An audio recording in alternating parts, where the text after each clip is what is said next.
You're right! And this is Wednesday edition, Discussion to Truth coming at you. Winwood1.com. Discussion to Ian Trottier is my name. I am the host. Every Wednesday, I bring to you just that, a sought out to destroy corruption, weed out the truth, a discussion of truth. Yes, coronavirus is running rampant globally. What is happening to your rights, as it be? What is going on in a global lockdown? Things to look at. Okay, before we move further, this is a triple header today. We've got 3 hours of discussions of truth. The initial, who I'll be bringing on, who's standing by, Bill Blunden, who teaches at SFSU, that's San Francisco State. He'll be talking about cyber war and the risks that you pose to yourself by connecting online. Second, we'll be bringing in the Lindstroth report at the 6 o'clock hour. J.P. Lindstroth, former, pardon me, sorry, J.P., Fulbright scholar to Brazil, Oxford PhD. And in the third hour today, we have a very special guest from Toronto, Canada, and his daughter. He's a natural health, Harvard-educated MD, W. Gifford Jones will be joining the program with Diana, his daughter, Diana Gifford Jones, who actually has a degree from the JFK School of Management at Harvard as well. So they'll be joining us at the 7 o'clock hour. So leading up, opening up today's program will be William Blunden, who, without much further ado, I'll be dialing in here momentarily, not to keep him waiting. Please donate to the program at iantrottier.com. That's IANTROTTIER.com. Stop Mass Media is another platform that the show is heard on every Wednesday, 5 o'clock. Freedom Reserved is a book that's coming out, published by Trine Day. That'll be next month. Freedom Reserved, No More Lies. That's coming your way. And of course, Winwood1.com and discussionsoftruth.com. So all of those sites, you can hear past episodes streaming live again on iTunes, Spotify, iHeartRadio, Google Play, whatnot. So coronavirus is running rampant now. Wear your masks, wash your hands, seek advice, take care of yourself. But before we bring on William, Bill, as he's known by, behold a Pale Farce, cyber war, threat, inflation, and the malware industrial complex. Cube Farm and software exorcism are items he'll be discussing. Before we bring him on, I want you to first take a look at bit.ly, that's bit.ly/ Zika Miami Beach. You type that into your browser. Those are capital Z-I-K-A and capital M and B in Miami Beach, and that's going to take you to an article that was written by myself and published at Honey Colony just a few years ago in regards to the Zika scare that came ashore from Brazil, if you remember, during what was it, an Olympiad there in Brazil, or was it a World Cup? Not quite sure which one it was, but the Zika scare was kind of running rampant in South Florida, and the CDC was, anyway, that's a controversy. Please look into that, because as it turns out from my research, and I don't have the credentials to back it, so that's just my research, an average guy, just like perhaps yourself or gal, doing research. I could not find any credible, and I spoke to the Lancet, I spoke to the New England Journal of Medicine, nothing showed that there was a direct threat regarding Zika. So how threatening is the coronavirus? Okay, shifting gears now to cyber war, and I'm going to be dialing in Bill Blunden. So, go to Skype. Skype him in here.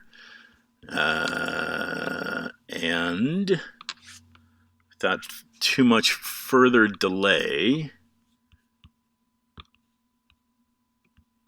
thanks for your listening of the program. And if you haven't begun doing what I'm doing, please do so. If you need to, you need to basically stand up for your rights and voice your opinion, because we're being bombarded today by ridiculous amounts of corruption.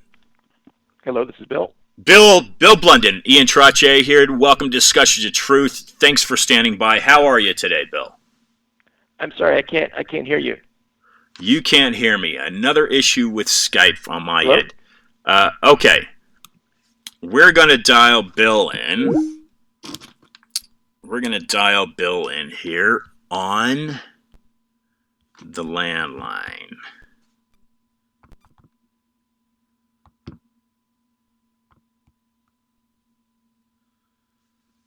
Here we go.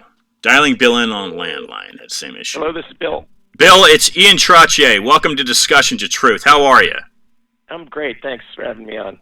All right. So for some reason, I've had issues with the Skype the past couple weeks, so I'm just dialing you in from phone.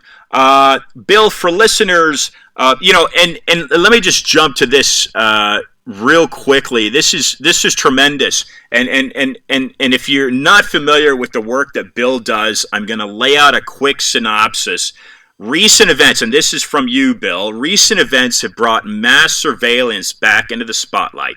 And though whistleblowers have sacrificed dearly to broaden public awareness, the struggle for freedom endures as powerful interest leverage technology and clever propaganda on behalf of enhancing control. Whether it's Communist Party leaders in China or bureaucrats from the United States Department of Justice, they all present arguments in support of increasing their authority to collect data, i.e. Facebook, whatever it is, Google.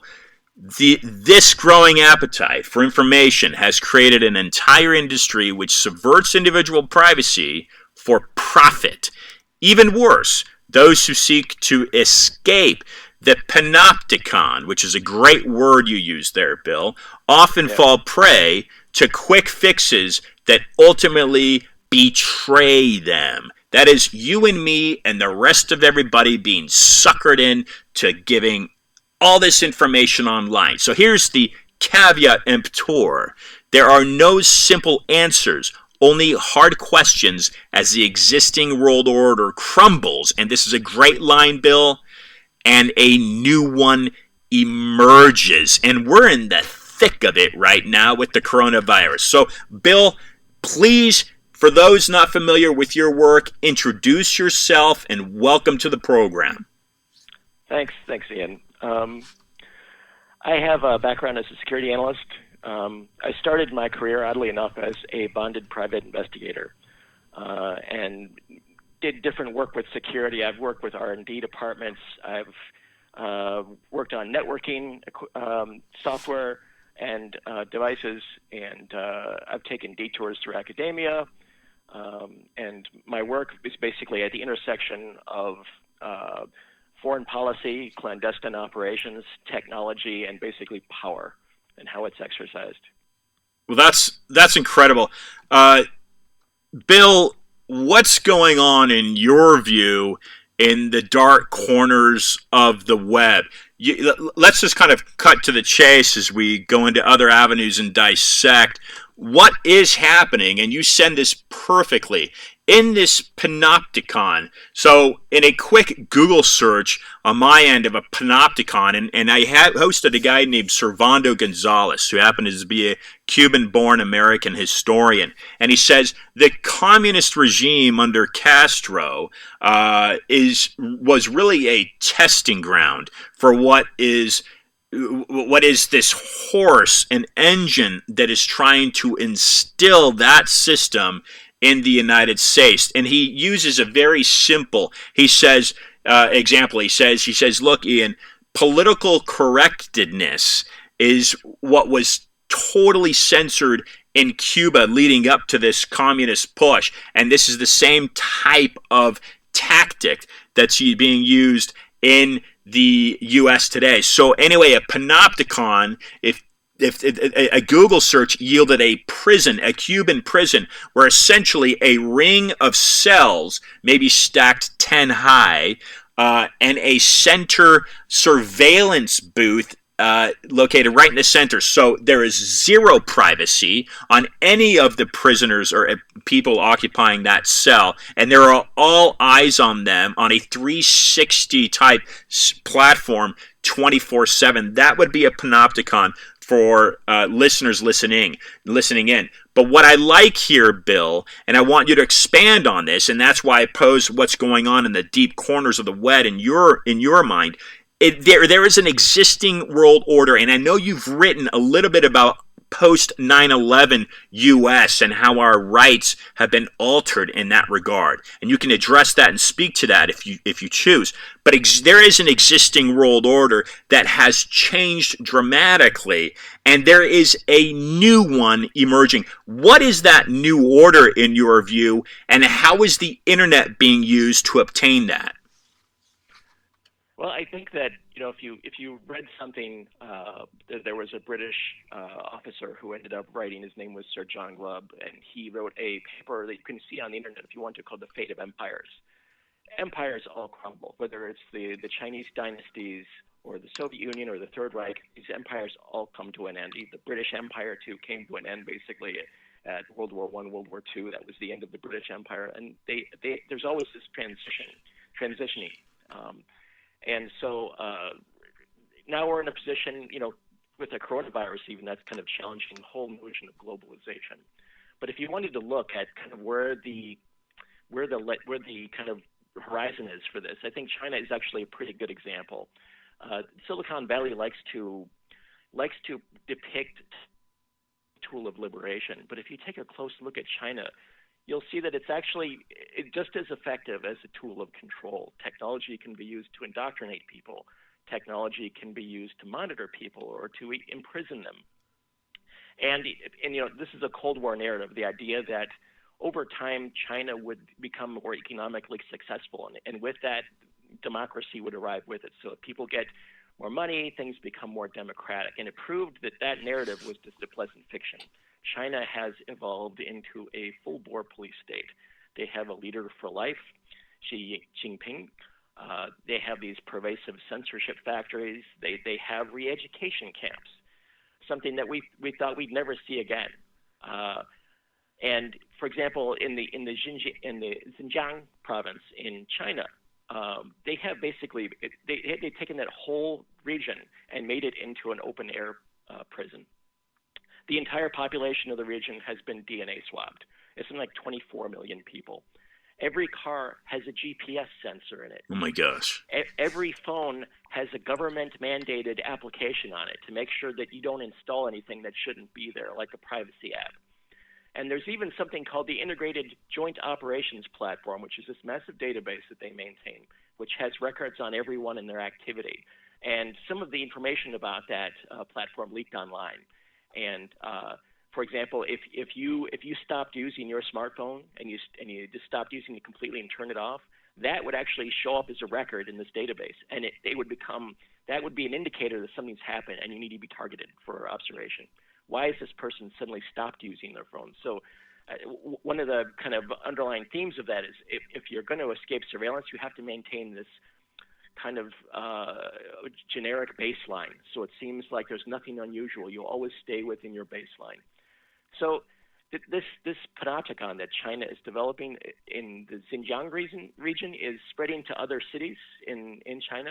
And ultimately, this methodology is going to be a blueprint for other police states like Saudi Arabia or North Korea or Uzbekistan. And the leaders of China are intensely insecure. That's kind of a defining characteristic. They've got this huge landmass that they're in charge of. They've got over 1 billion people that they have to govern and control. And so they're really particularly sensitive to economic volatility. And I'm sure the coronavirus outbreak is totally tweaked them pretty good because they understand that with economic volatility comes social unrest. So, and year after yeah. year, Go ahead, Bill. Year after year, the Chinese government has promised 6% growth.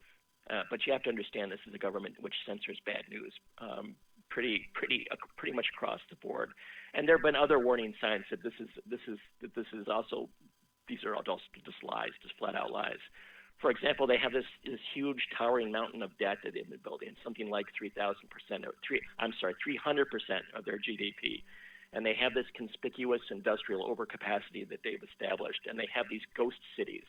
Like there's one called Lanjiao, which is just building after building of empty apartments, to the point where something like 20% of urban apartments in China are empty because they have all this surplus capacity. And so there's this unspoken agreement in China that the government has with its population. That is, average person stays out of politics and minds their own business, and the government will ensure economic growth. So you stay out of politics and you mind your own business, and you can do well. Maybe you can work your way up into the middle class. But eventually, this is the chickens that I just mentioned are going to come home to roost, and this is eventually going to come falling down. And let me just say, there's a reason why the elites in China have been buying apartments in Manhattan and in London, because they realize that this game's not going to go on forever. There's no such thing as infinite growth on a finite planet. You can't do 6% growth year after year after year. It just doesn't happen. And so I think they realize that, and they're preparing for it to eventually come crashing down. So you look at, for instance, the adoption of the Chinese with communism. Communism is not something that they started. It's something that they've learned, right? Communism really roots to Germany and Marx. Yes. And so have they fallen victim to a European style of governance and therefore being pigeonholed into working and into this global economy? Does that make sense to you? And what do you think of that?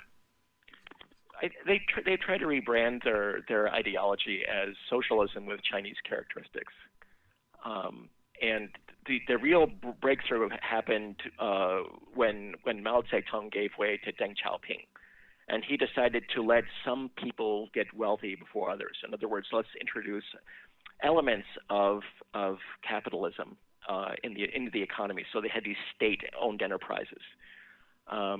And so you have these basically another set of elites that emerged through that, and they kind of came in. And if you look at the power structure of China, the Communist Party still is pretty much the dominant institution. They're very sensitive about that. They don't like any other group or organization to challenge their control and their management, which is why they don't like to have religious freedom.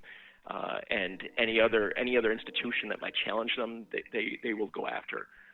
And so over time, some of the business elites have joined the Communist Party, which makes sense. They go where the power is going to be, wherever the policy is going to be set. But ultimately, it's this party. That's the core of their power structure. The elite structure in other countries is kind of different. The one we have in this country is definitely different, but it has its own kind of unique facets. But the one in China, it's really all still comes down to the Communist Party. They're never going to give up control. And so everything they do is geared towards maintaining the status quo, maintaining their hold on authority. And so if you look at President Xi, that's exactly what he's doing. He wants to make sure there's no challenges. And so he wants to tell other bureaucrats, you can't outlast me, you can't wait me out, I'm going to be here forever. I'm going to be here until I die for the next several decades. You're going to have to deal with me, so you might as well get with the program. Bill, are you familiar with the former Stanford Hoover fellow by the name of Anthony Sutton? Yes, I'm familiar. I have read his book on Skull and Bones. Now, what do you think in regards to the internet? Not that it ties in to Sutton's research and work, but certainly what Sutton exposes is that the U.S. financially was supporting Russia. They were sending Russia technologies to build up the Russian military, that's the Soviet Union, and also doing that prior with Germany. So not only funding Nazi Germany, and this would tie to Prescott Bush and, like you mentioned, Yale and Skull and Bone Society, but also funding, of course, the counterattack, which would have been the Western alliance of U.S., France, and the UK primarily. So therefore creating this kind of almost an oxymoron from an outsider's point of view, but a Hegelian dialectic. Comments on that before we proceed. You could see that during the last 20 or 30 years or so, there has been a slow undermining of the white-collar and working classes here in the United States by executives who sent our economy over to China, a good chunk of it, right? I think there's been the observation that we took our middle class in the United States, moved to China, right? So they were able to move all these people and their own populations because businesses moved their manufacturing and other work offshore, in particular into China. Motor at one point had no research and development within the United States. So yeah, I can see how you could make that argument that we built China up by allowing it to subsume a large chunk of our industries. That a lot of it represents a huge market. It represents resources that we can access, and business executives just told us they didn't have a choice. We have to send this work offshore, and it's still going on. So yeah, we've definitely strengthened those decisions, those kind of unenlightened short-term decisions that executives made, really undermined us as a country and strengthened China.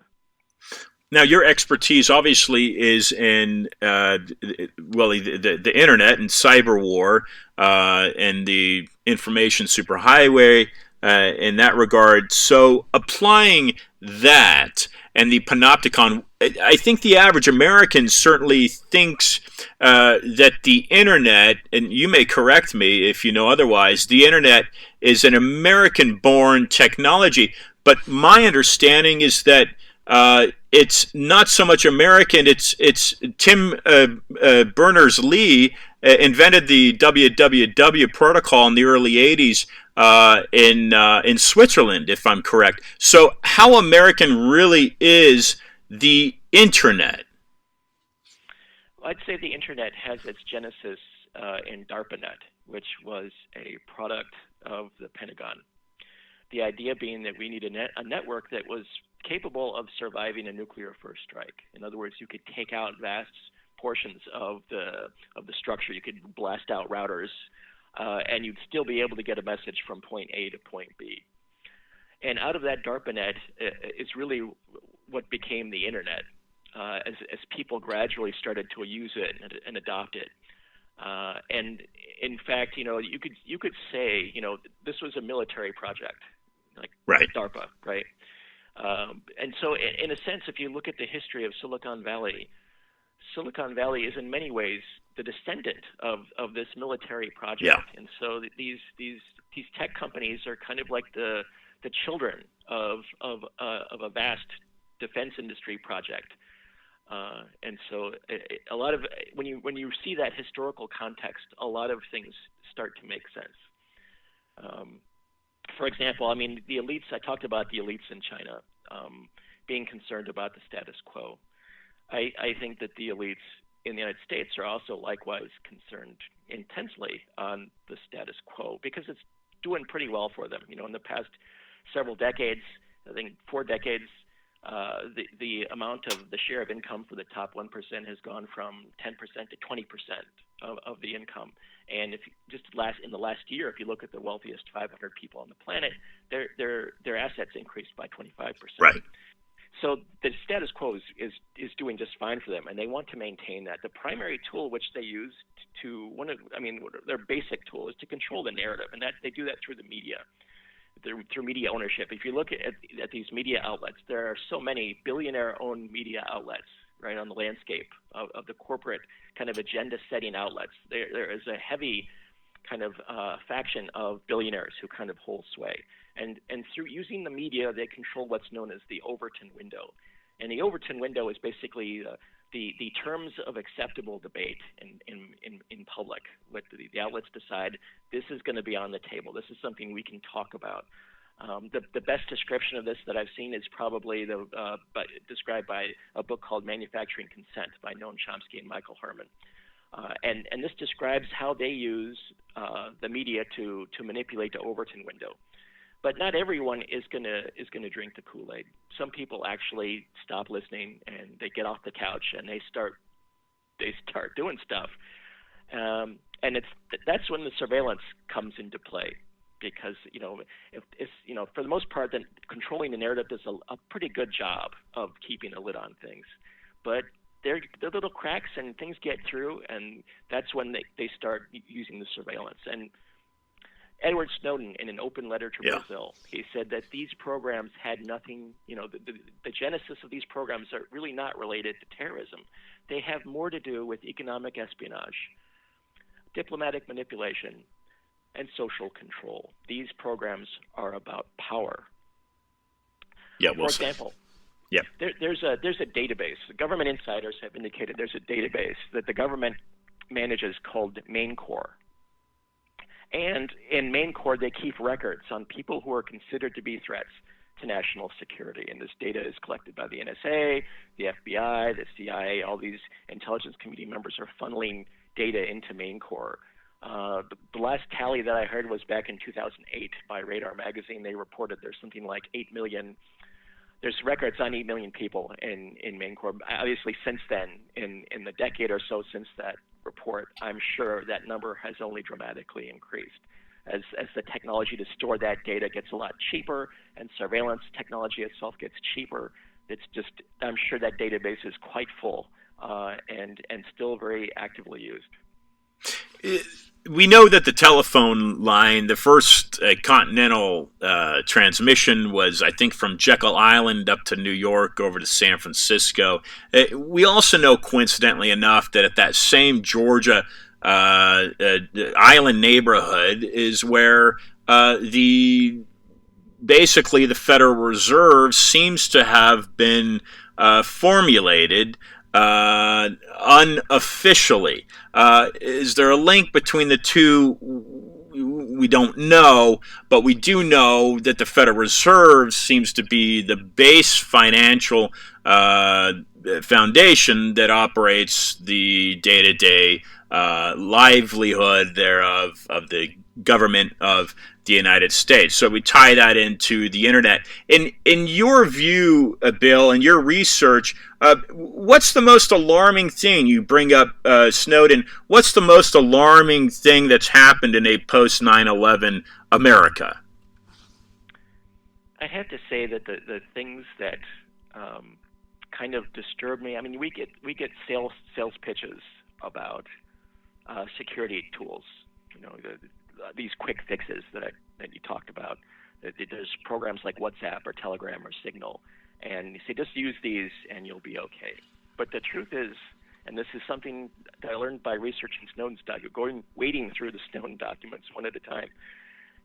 The question isn't, is this technology secure? You're asking the wrong question.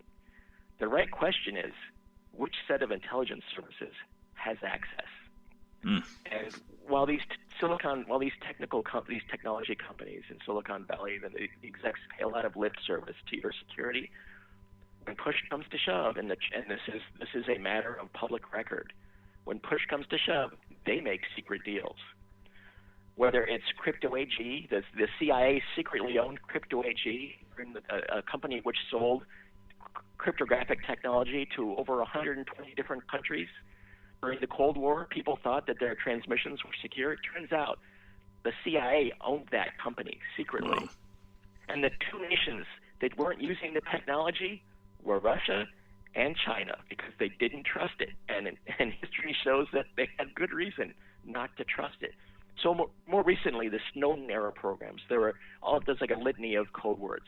Programs like PRISM or Bull Run, where they weakened cryptographic equipment, and RSA made a backroom deal with the NSA, or the Signal Intelligence Enabling Program, where companies across a wide swath of companies made their technology quote unquote exploitable so that it could be accessed. And so there were all these secret deals. And obviously it goes without saying that Silicon Valley does not want to talk about this, because above all, they've got to keep selling stuff. They've got to keep selling you smartphones. They've got to keep selling you apps. They got to keep selling, because the minute they say, well, we did make this backroom deal, people are going to stop buying their stuff. So I would say, the thing that's so shocking to me is how pervasive it is and how kind of oblivious the average person is to it.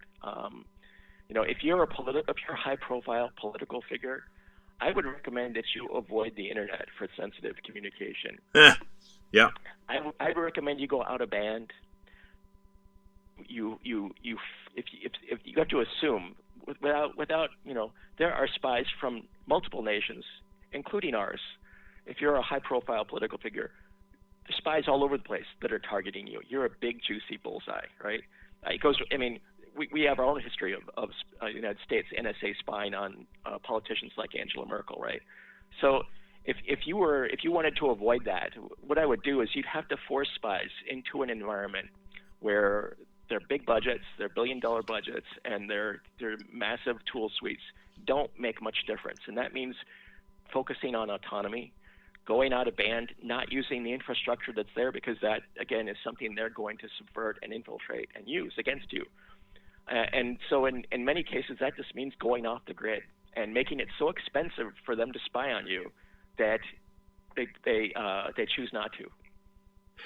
Bill, is the internet itself a catch-22? Is it a panopticon entirely? Whereas for someone who's paranoid and simply just doesn't want their information to be shared, of course, then they would, like you say, go off grid. But and of course it becomes persuasive because it's so easy to connect with people wherever they are globally.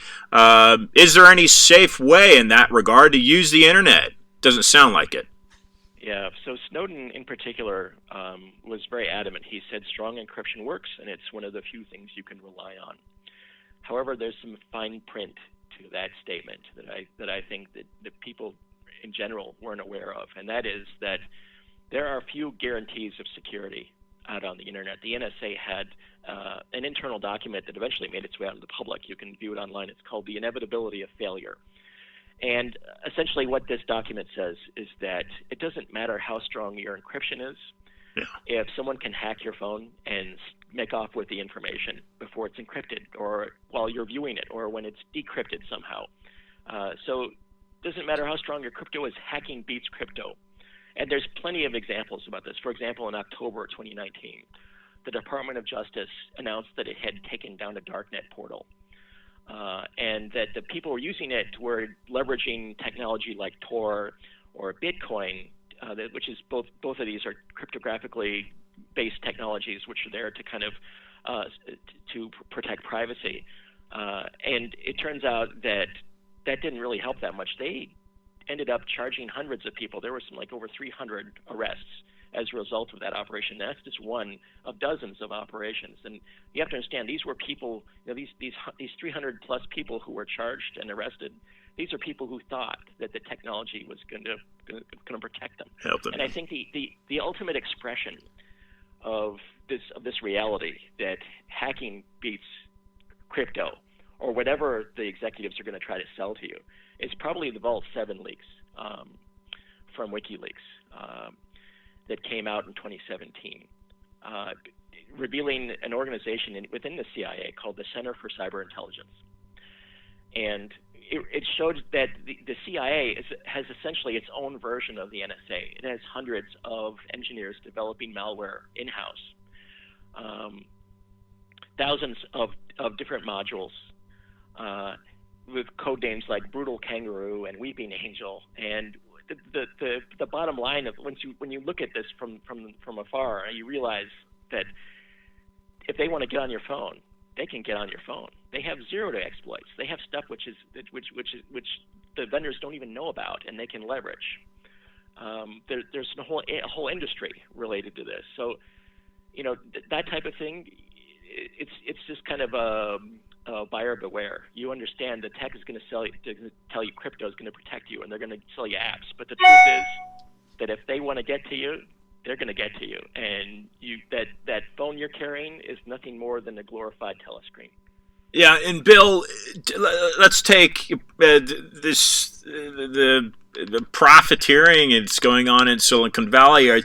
The information that you're giving to listeners here is very valuable. And does a guy like a Mark Schmidt, although I don't know what he's doing these days, or a Tim Cook, even let's go back to a Steve Jobs. Of course, we're looking at mainstays and basically very heavy hitters in the overall industry. But do people like that who obtain high levels or have created a technology, do they understand what they're feeding into? I don't see how they can't, but what you have to understand that the elites in our country, they are primarily business executives, and they're driven by these short-term incentives, and this leads them to ignore negative externalities, and they're all about pushing product out the door. That's because that's what they're supposed to do. They're supposed to look at their quarterly numbers, and I got to make those numbers for the investors, right? So, and for the company, my fiduciary duty is to profit. So, when you have that kind of situation, I think they kind of know what they're doing, but they realize what's happening. But their system and their companies are driven by different concerns. I think that people have a vague sense that they're being spied on, thanks to Ed Snowden. But most people, like I said, they haven't read through the documents. They don't have time, and it's understandable. I mean, people have to make a living. You can't spend all that time reading through documents. Leave that to people like me, right? So they have this vague sense they're being spied on. But in terms of concrete institutional change, not that much has actually been done. I mean, we had the USA Freedom Act of 2015, which basically took call record data, which was being collected by the NSA, and merely allowed the telecom providers to hold on to it. And then the NSA would ask for it, or the Department of Justice would ask for it through a court order of some sort, which basically just adds another bureaucratic hoop. And in other words, this alleged reform was so watered down that a former NSA director, Michael Hayden, responded to it. He openly mocked it, and he said, I quote, "This is it? After 2 years? Cool." I just, that's where we're at. And I think that, there was an internal NSA document that came out in Der Spiegel. And in this document, the NSA, the person writing this document, referred to iPhone users as zombies who pay for their own surveillance. And unfortunately, I'd have to agree, because while we're presumably more aware of mass surveillance, thanks to the sacrifice of people like Ed Snowden, people just keep snapping up smartphones. They keep feeding their addiction to social media, and they just keep offering up data. And it's odd, because if you force people to wear a tracking device, let's say everyone in the United States suddenly had to wear one of those ankle bracelets with the wireless tracking on it, I think there'd be a revolt pretty quickly. It'd probably end by lunchtime, right? It'd be pretty fierce. But if you take that tracking device off the ankle and you morph it into a mobile device that you can stick in your pocket, and you add all these conveniences like email and social media apps and ride sharing and food delivery services, suddenly people start just opting into surveillance. And I would say this was a brilliant move by the establishment to get people to trade for convenience. Yeah, very well said. Yeah, very well said, Bill. Okay, so let's move into the final moments. We could easily carry on for another hour with you, Bill. Last week, Kevin Shipp, who was with the CIA for 17 years, joined the program, and he said right here live with us, he says this country needs a revolt. And unfortunately, I think that it's simply too deep into this, like you're saying, this brilliantly connived and engineered system that has taken likely decades to inscript and instill. Given that that's what's going on, and that whether it's media through television or media through internet, you're kind of enclosed in this panopticon either way. Enter the early stages of 2020, and now we've got this coronavirus. So that you know, Bill, I began this show in Wynwood after a friend of mine had gotten me engaged into the local Zika debate. You probably remember that. Yes. And it turns out that the pesticide, from my research, was far more toxic to the health than this fairly benign Zika virus. And I used that word because I had spoken to experts in the field at New England Journal of Medicine and also at Lancet. So here we go 4 years later, and we've got yet another, and now this is on a much larger scale pandemic. How do you see this developing in regards to this New World Order? And if you hold that thought, Bill, can you and would you tie it into, is this an American-driven New World Order? Is it something much deeper than that, paralleling these non-physical borders like Bitcoin? Well, I think you have to look at the nature of the American power structure. It's not necessarily American. I mean, in terms of its nature, like I said, it's essentially, our political system responds heavily in terms of its actual policy to organized business groups, and these business groups don't necessarily have a national identity. They have their own priorities and their own sort of necessities. They have to keep making money, and I think that's part of a problem. The status quo, I think, will ultimately be overwhelmed by external and internal factors. But the external factors, you have these systems which are based on the need for infinite growth.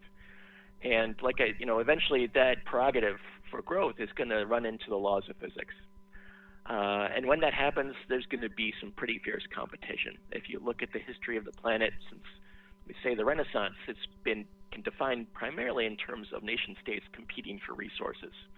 And so I think that when the music stops, there's going to be a whole lot of regional conflict and potentially drawing in some world powers into global conflict. And as a result of this war is the recurring theme of history. As a result of this conflict, there's going to be famine, there's going to be disease, and there's going to be mass migration on a scale that we've never seen before. At least not in this century. And I think that as that's happening, the elites inside the United States are going to be trying to keep a lid on stuff.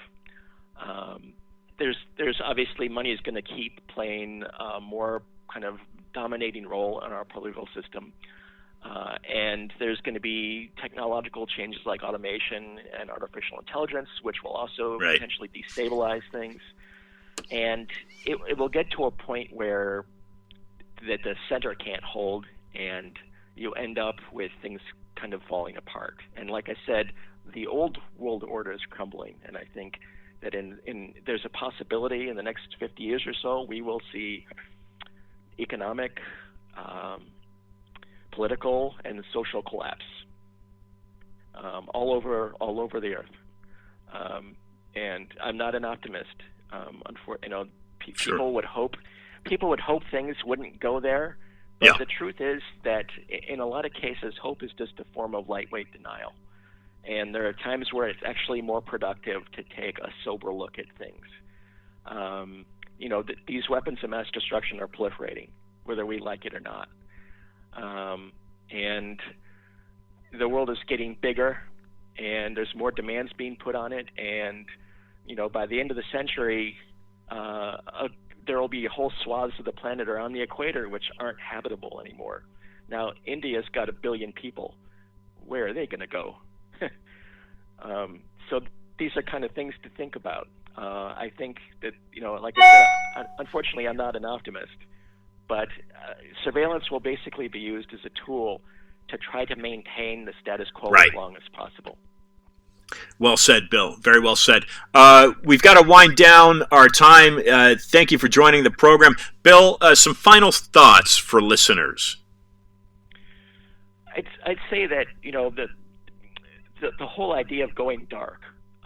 You've heard this narrative recently from the Attorney General, William Barr, and a lot of other complaints about wanting backdoors and everything. And something I want to leave you guys with is the reality and the truth is that the backdoors are already there. There's buggy software everywhere, and there's a whole industry that leverages those bugs. So the Department of Justice isn't going dark anytime soon. I can identify with them and the feeling that they're being kind of besieged by this technology that they can't access. But at the same time, while we need them to work to enforce the law, we shouldn't give up our rights and our liberties in the process of that. So I think we really need to, in some cases, put freedom above security. I think Benjamin Franklin put it best. Those who would yield essential liberty on behalf of temporary security deserve neither security nor liberty. Incredible. Thank you, Bill. Thank you for joining the program. Your book, Rootkit Arsenal, Behold the Pale Farce, both found on Amazon, are both at Barnes & Noble? I'm pretty sure you could order them if they're not in the store. Great, absolutely. And a website for you, Bill. belowgotham.com. Bill, thanks for joining. Looking forward to inviting you back on the program. Thanks again. Anytime, Ian. My pleasure. Ladies and gentlemen, Bill Blunden. That's William Alva Blunden, Cornell-educated, San Francisco State University-based lecturer and author. Again, his two books, The Rootkit Arsenal, Escape and Invasion in the Dark Corners of the System, Behold a Pale Farce, Cyber War, Threat Inflation, and the Malware Industrial Complex, Cube Farm, and Software Exorcism. A little quote here before I go. This is regarding Behold a Pale Farce. This book presents a data-driven message that exposes the cyber war media campaign being directed by the Pentagon and its patronage networks by demonstrating that the American public is being coerced by a threat that has been blown out of proportion. Sound a little bit like the coronavirus to you? Much like the run-up to the Gulf War or the global war on terror. This book discusses how the notion of cyber war instills a crisis mentality that discourages formal risk assessment, making the public anxious and hence susceptible to ill-conceived solutions, with content that challenges conventional notions regarding cyber security. Behold a Pale Farce covers topics including cybercrime, modern espionage, mass surveillance systems, and the threats facing infrastructure targets such as the Federal Reserve, the stock exchange, and the telecommunications, in a way that provides objective analysis rather than advocacy. This book is a must-read for anyone concerned with the recent emergence of Orwellian tools of mass interception that have developed under the guise of national security. It's unfolding before our eyes, folks. I hope this discussion of truth has resonated with you. Stand up and do something about it if you will. You must. I'll be back for another hour of discussion of truth. Again, today is a triple header. We're following Bill Blunden up with the Lindstrath Report. J.P. Lindstrath will be joining us, and then we'll be joining the third hour by W. Gifford Jones, a natural health MD, that will likely address his opinion on how to protect yourself from the coronavirus. So I'll be right back with another edition of Discussion of Truth. This is Ian Hamilton Trottier.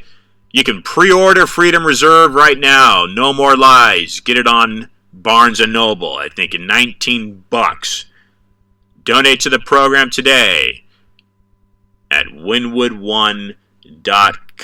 Miami Radio. I'll be back in a few moments. And until then, folks, simply be awesome.